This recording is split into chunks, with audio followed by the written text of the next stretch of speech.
ఆంధ్రప్రదేశ్ ప్రభుత్వం ఏంటి, ఈ ప్రేమ గొడవేంటి అనుకుంటున్నారా?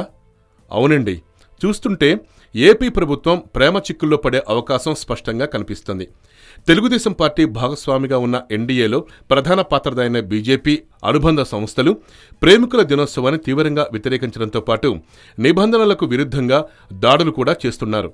అలాంటిది ఎన్డీఏలో భాగస్వామిగా ఉన్న చంద్రబాబు సర్కార్ ఏపీలో విశాఖపట్నం వేదికగా వ్యాలంటైన్స్ డే సందర్భంగా విశాఖ బీచ్ ఫెస్టివల్ నిర్వహించాలని నిర్ణయించడం ఇప్పుడు సర్వత్రా దుమారం రేపుతోంది.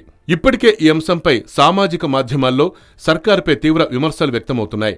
వ్యాలంటైన్స్ డే సందర్భంగా వచ్చే ఏడాది ఫిబ్రవరి 12 నుంచి 14 వరకు విశాఖ బీచ్లో ఉత్సవాలు నిర్వహించాలని యోచనలో ఆంధ్రప్రదేశ్ సర్కారు ఉంది. దీనికి సంబంధించి పత్రికల్లో ఇప్పటికే ప్రముఖంగా వార్తలు కూడా వచ్చేశాయి.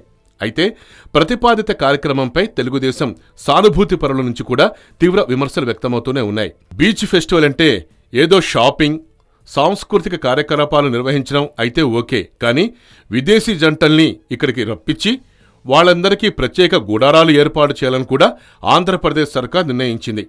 ఇది తీవ్ర విమర్శలకు కారణమవుతోంది. అసలు ఈ గుడారాల్లో ఉండేందుకు వచ్చేది అసలైన జంటలేనా కాదా అన్నది నిర్ధారించేది ఎవరు అన్న ప్రశ్నలు ఇప్పుడు వెల్లువెత్తుతున్నాయి.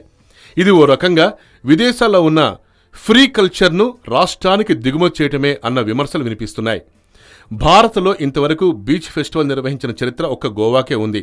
ఇప్పుడు ఆ కోవలోకి ఆంధ్రప్రదేశ్ కూడా చేరబోతోంది.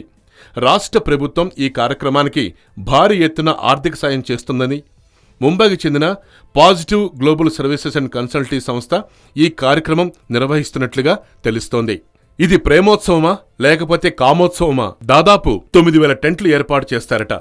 టెంటుకు ఒక జంట ఉంటారట. కాలేజీ విద్యార్థులకు ప్రత్యేకంగా ఆహ్వానం పలుకుతారని కూడా సమాచారం ఉంది. బీచ్ ఫెస్టివల్ పేరుతో విశాఖ సముద్ర తీరాన్ని రెడ్ లైట్ ఏరియాగా చేపోతున్నారని ఇప్పటికే సోషల్ మీడియాలో దుమారం చెలరేగుతోంది. పర్యాటక రంగాన్ని ప్రోత్సహించాలనుకుంటే శ్రీకాకుళం నుంచి చిత్తూరు దాకా ప్రతి ఊరికి ఒక చరిత్ర ఉంది. దాన్ని హైలైట్ చేయాల్సిన పరిస్థితి ఉంది. విదేశీ పర్యాటకులు ఇక్కడికి వచ్చేది సంస్కృతి సంప్రదాయాలు తెలుసుకోవటానికి, అంతేగాని విచ్చలవిడిగా తిరగటానికి ఏమాత్రం కాదని సోషల్ మీడియాలో ట్విట్టర్లలో విపరీతంగా వీటిపై కామెంట్స్ వస్తున్నాయి. బ్యాంకాక్, గోవా వెళ్ళొచ్చామనుకుంటే మన వంక అదోలా చూస్తారు. అలాంటిది ఇప్పుడు ఆ లిస్టులో విశాఖను కూడా చేరుస్తారా? ఇదేనా ఆంధ్రప్రదేశ్ ప్రభుత్వం పర్యాటకాన్ని ప్రోత్సహించేది అంటూ విపరీతంగా దుమారం సోషల్ మీడియాలో చెలరవుతోంది. దీన్ని బట్టి ఇక ఆంధ్రప్రదేశ్ సర్కార్ ఎలాంటి నిర్ణయం తీసుకుంటుందో, అది ఎలాంటి పరిణామాలకు దారితీస్తుందో, ఇది యువతపై ఎలాంటి ప్రభావం చూపిస్తుందో వేచి చూడాలి. ఏయో న్యూస్, హైదరాబాద్.